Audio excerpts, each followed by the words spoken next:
ఉన్నాయి.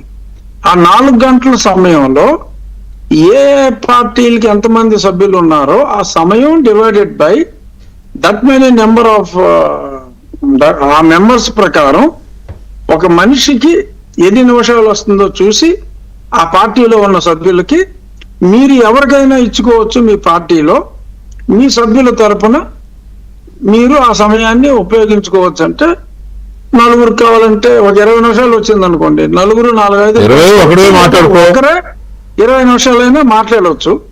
సపోజ్ ఇక్కడ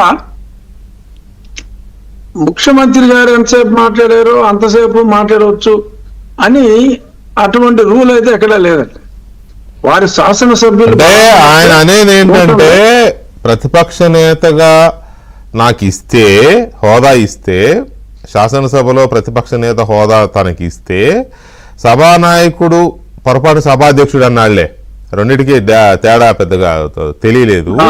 సరే ఆయన మనం అర్థం చేసుకుందాం. పాపం సభానాయకుడు ఎంతసేపు మాట్లాడతాడో ప్రతిపక్ష నాయకుడిగా తనకు అంతసేపు ఇవ్వాల్సి వస్తుంది. కాబట్టి వీళ్ళు నాకు ఆ హోదా ఇవ్వడం లేదు, ముందు ఆ కోర్టులో కేసు ఉంది, దానికి సమాధానం ఇవ్వండి, ఏమి ఇస్తారో అనేది.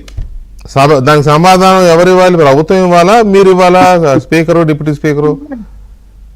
యాక్చువల్ గా దానికి ప్రభుత్వానికి సంబంధం లేదండి. ఓకే, అది యాక్చువల్ గా ఎన్నోసార్లు అక్కడ కూడా చెప్పడం జరిగింది. ఏంటంటే ఇప్పుడు రాజ్యాంగంలో ఇందాక మనం చెప్పిన దానికి స్పెసిఫిక్ గా ప్రొవిజన్స్ ఉన్నాయి. దీనికి ప్రతిపక్ష నాయకుడు హోదా అనే దాని మీద ఏదైనా స్పెసిఫిక్ గా రాజ్యాంగంలో లేనప్పుడు we go by the convention. గతంలో కూడా ఎప్పుడు పార్లమెంట్ లో కానీ మన అసెంబ్లీలో కానీ కన్వెన్షన్ ప్రకారం 10% లేకపోతే ప్రతిపక్ష హోదా ఇవ్వకుండా ఉండటం అనేది ఒక కన్వెన్షన్ గా వస్తుంది.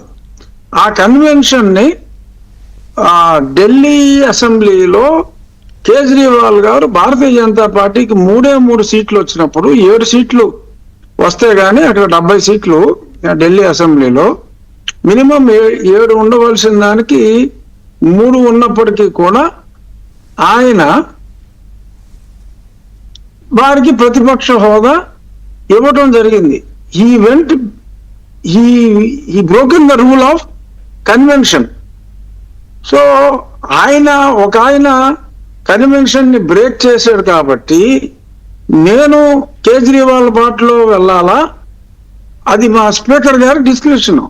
కేజ్రీవాల్ బాటలో వెళ్ళాలా, ఎంతో మంది గతంలో లోక్సభలో, ఆంధ్రప్రదేశ్ శాసనసభలో, గుజరాత్ శాసనసభలో, ఎన్నో శాసనసభల్లో ఎంతో మంది లబ్ధ ప్రతిష్ఠులైన స్పీకర్లు ఫాలో అయిన పాత్రను ఫాలో అవ్వాలా, కేజ్రీవాల్ పాత్రను ఫాలో అవ్వాలా అంటే మా గౌరవ స్పీకర్ గారు అందరూ కన్వెన్షన్ ఎక్కడైతే లోక్సభలో ఫస్ట్ లోక్సభ, సెకండ్ లోక్సభల్లో కొన్నిసార్లు మనకి లీడర్ ఆఫ్ ది అపోజిషన్ కావాల్సిన స్ట్రెంగ్త్ లేనప్పుడు వాళ్ళు ఏ ఉత్తమ విలువలు ఫాలో అయ్యారో కన్వెన్షన్ ప్రకారం అందరూ దేన్ని ఫాలో అవుతున్నారో దాన్నే ఫాలో అవ్వాలని ఒక నిర్ణయానికి వచ్చి చాలా స్పష్టంగా చెప్పడం జరిగింది. ఇప్పుడు జగన్ గారికి మీరు ఏం సలహా ఇస్తారండి డిప్యూటీ స్పీకర్ గా? ఎందుకంటే బయట ఒక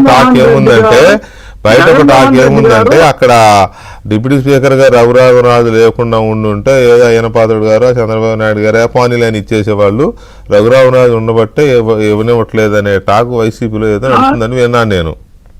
లేదండి, అక్కడ జగన్మోహన్ రెడ్డి గారు ఆయన చాలా స్పష్టంగా చెప్పినట్టు ఉన్నది ఒకటే పార్టీ, ఆ పార్టీకి నేనే అధ్యక్షుడిని.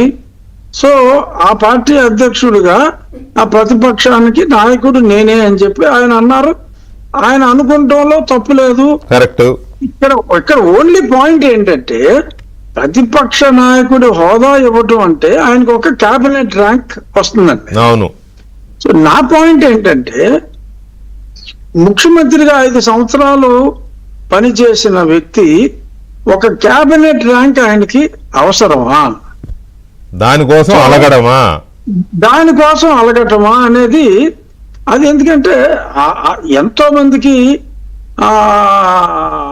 క్యాబినెట్ పదవులు చిన్న చిన్న పదవులకు కూడా కేబినెట్ ర్యాంక్ ఇచ్చి ఎంతో మందికి కేబినెట్ పదవులు పంచిన మాజీ ముఖ్యమంత్రి నేడు ఒక జస్ట్ ఆ కేబినెట్ ర్యాంక్ కోసం అడగటం, ఆయనకు సమయం కావాలి, ఆయన మాట్లాడటానికి సమయం కావాలి అంటే మా స్పీకర్ అయ్యన్న పాత్రుడు గారు మొన్న ఆయన ఒక స్టేట్మెంట్ కూడా ఇచ్చారు, వారిని సభకు రమ్మనంటే వారు మాట్లాడటానికి సమయం మేము ఇవ్వము అని చెప్పి చెప్పలేదు కదా.